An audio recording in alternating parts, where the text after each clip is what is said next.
Is Images and Words by Dream Theater, their best album. So on July 7th, 1992, Dream Theater released their second album, their first with James LaBrie, who was a Canadian vocalist who previously was in a glam metal band.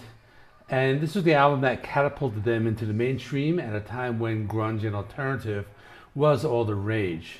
This album is now celebrating its 30th anniversary, so let's talk about it. I remember the first time I heard this band, it was the song Pull Me Under. It was heavy like a Metallica song, but like progressive like a Yes song.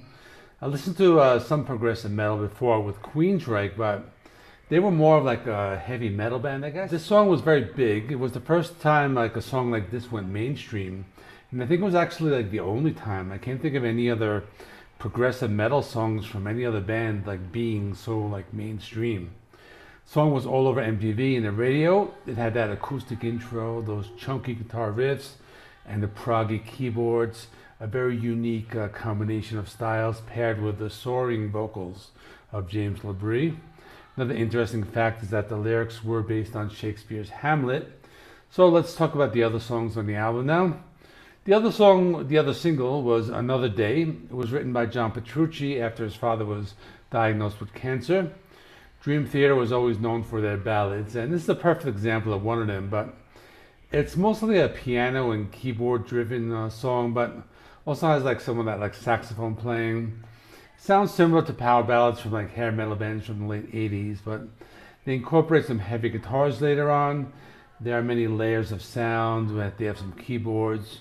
Guitar solo is very similar to like a typical 80s hair metal ballad. And to be honest, I like this song, but I always thought of like Dream Theater's ballads to be very like ballady, I guess you can call it, if that makes sense. I mean, in other words, I always preferred their heavier songs. So that brings us to the next one, Take the Time. It's a really good song. Shows off their progressive metal side with some cool guitar acrobatics, some proggy keyboard melodies, pretty cool time signature changes, cool bass lines. They have some quick sound samples from like some like rap songs, but it's not rap. It's a great example of progressive metal. This has lots of intricate rhythms. They add some backing vocals on there. James LaBrie lets off some awesome like vocal lines. He's able to like hit some really good high notes. The song is a softer breakdown where they incorporate some jazz elements, but followed by some more sophisticated heavy metal guitar riffing. They add in some melodic leads, and the bass can be heard very well at this point in the song. There are some like really crazy and intricate time signature changes in this song. It's just a song that shows off what the band is capable of. They have lots of different changes and sections, so you never really get bored and you never feel it's too repetitive. Then there's Surrounded, another one of the ballads. This has a soft sound accompanied by piano and backed by keyboards. They had some lead guitar melodies, followed by some more prog rock style keyboards and a hair metal style guitar riffs. Now I do like how they use some like time signature changes in the song. You know, this is the type of song that kind of builds as it progresses.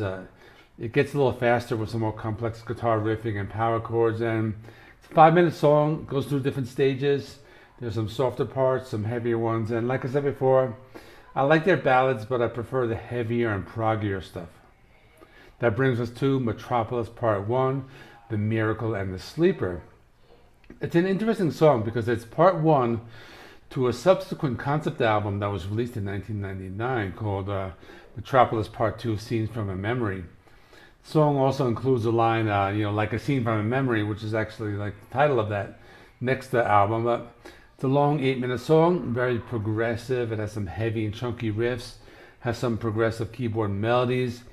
Really like the galloping palm muted riffs, and something all metal fans really like. It's accompanied by some melodic vocals by James LaBrie.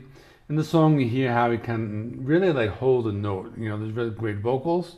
The guitar riffs are very technical. At times they're heavy, but other times they're melodic. They have some time signature changes, some killer guitar riffs, futuristic keyboard sounds, and I haven't really spoken much about the drumming. The drumming is just very intricate, lots of like rhythm changes, lots of complexity in the song's composition. You know, the song has some cool time signature changes and some intricate rhythm. Next is Under a Glass Moon.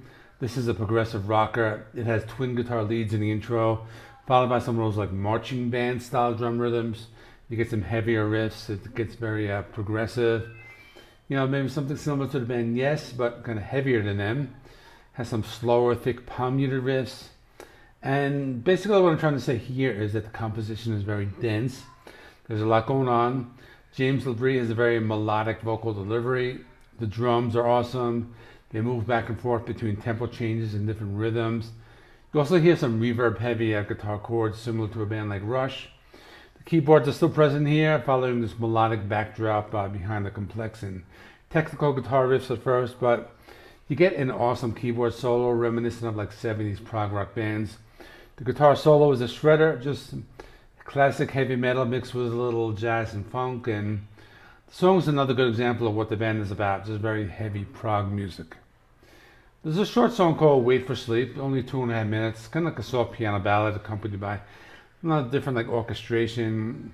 They actually mention the title of the album, Images and Words in the song. This is kind of more of like an intro to the closer, which is the longest song on the album at 11.5 minutes, which is Learning to Live. It's just very epic. It just shows off everything the band is about. Has some heavy sections and some futuristic sounding keyboards. First verse is sought with some smooth and melodic singing by James LaBrie. The keyboards create atmospheric sound textures. Like the other songs, you get some tempo changes and some cool heavy metal style riffs. And around 3 minutes of some heavy like stop-start riffing. There's some isolated keyboard melodies, and the song has a lot going on. It's a very interesting song to listen to. You hear all these like intricate twists and turns, and at one point they incorporate like a Spanish like guitar melody. There are a few extended instrumental passages here. Some parts of the song have like a 70s prog rock feel, and also an isolated piano part that is kind of very brief. So that's all I'm saying about this album. I think this is a very good starting point if you're new to the band, but it's a great album, but in my opinion, not their best. So my score for this is a 9 out of 10. I did a ranking of Dream Theater albums, and I will put the link to that right there.